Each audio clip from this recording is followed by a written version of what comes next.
Bom dia, bom dia. Gente, eu vou começar uma sequência de estudos da Bíblia.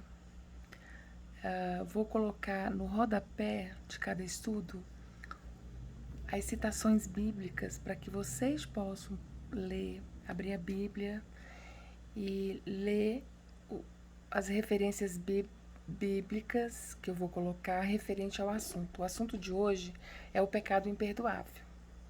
Então vamos orar antes de ler a palavra, né? Porque o Senhor ele nos ilumina quando a gente lê antes. Então vamos orar juntos? Meu Deus e meu Pai, em nome de Jesus, eu te peço, Pai, que o Senhor venha nos dar sabedoria e entendimento ao ler a tua palavra, Pai, e que ela não volte vazia. Em nome de Jesus, eu te peço, Pai. Amém. O pecado imperdoável. A solene advertência de Jesus a respeito de um pecado que não será perdoado, nem neste mundo, nem no vindouro, é registrada pelos 3 evangelhos sinóticos, que são Marcos, Mateus e Lucas. Especificamente, esse pecado é a blasfêmia contra o Espírito Santo. Essa blasfêmia é um ato consumado pela palavra, entendida como uma expressão dos pensamentos do coração. Está lá em Mateus 12, 33, 37, em Romanos 10, 9 e 10. No contexto específico, os opositores de Jesus estavam dizendo que o poder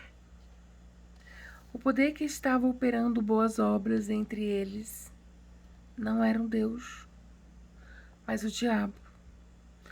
Jesus faz distinção entre essa blasfêmia e os outros pecados. Tanto o pecado da língua como os outros pecados em geral. Como a Bíblia ensina, Deus perdoou o pecado de incesto, assassinatos, mentira e mesmo os pecados de Paulo como perseguidor da igreja. Pecados que Paulo cometeu quando respirava ameaças e morte contra os discípulos do Senhor. Está lá em Atos 9:1. O que torna diferente dos outros o pecado imperdoável é a sua relação com o Espírito Santo. A obra do Espírito Santo é iluminar a mente dos pecadores. Em Efésios 1:17 ao 18, fala sobre isso. Revelar e ensinar o Evangelho. João 14:26. Persuadir as almas e arrepender-se e a crer na verdade. Atos 7:51. O Espírito não só explica a palavra de Deus, mas também abre a mente do modo que ela possa ser entendida. 2 Coríntios 3:16 a 17. Quando a blasfêmia do Espírito é deliberada e conscientemente recusada em oposição à luz, então o pecado irreversível pode ser cometido como um ato voluntário e deliberado de malícia. Em resposta a esta atitude, há um endurecimento do coração vindo da parte de Deus, que impede o arrependimento e a fé. Em Hebreus 3, 12, 13. Nesse caso, Deus permite que a decisão da vontade humana seja permanente. Deus não faz isto levianamente e sem causa, mas em resposta a um ultraje cometido contra o seu amor. Ultraje cometido contra o seu amor. Uma pessoa que quer arrepender-se, isto é, que quer desfazer-se dos pecados que tenha cometido, não sofreu esse endurecimento e não cometeu o profundo ato de ódio que Deus determinou, não será perdoado. Qualquer pessoa que nasceu de novo não cometerá esse pecado, porque o Espírito vive nela e Deus não está dividindo contra si mesmo.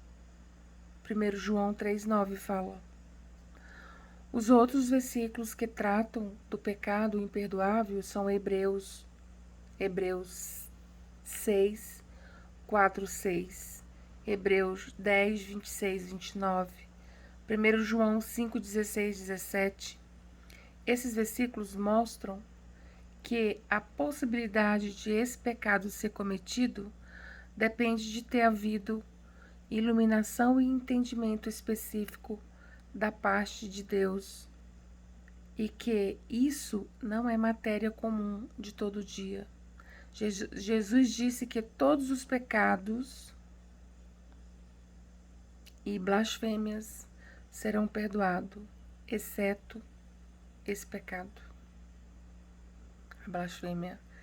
Deus não perdoa quem blasfema contra o Espírito Santo. Amados, no início, eu falei que eu ia colocar no iniciozinho, no rodapé, os versículos, mas eu já citei alguns. E no início, aqui eu vou reler só para pegar 3 versículos de 3 livros da Bíblia que eu não citei, tá? A solene advertência de Jesus a respeito de um pecado que não será perdoado nem neste mundo, nem no vindouro, é registrada pelos 3 evangelhos sinóticos. Vou citar quais são quais são. Mateus 12, 31, 32 fala sobre isso. Marcos 3, 28, 30. Lucas 12, 10. É isso, gente. Um bom dia para vocês. Uma bênção estar aqui compartilhando com vocês a palavra do Senhor. Obrigada para vocês que vão ouvir essa palavra, esse ensinamento bíblico que vem do alto, tá? Fica com Deus. Um abraço no coração.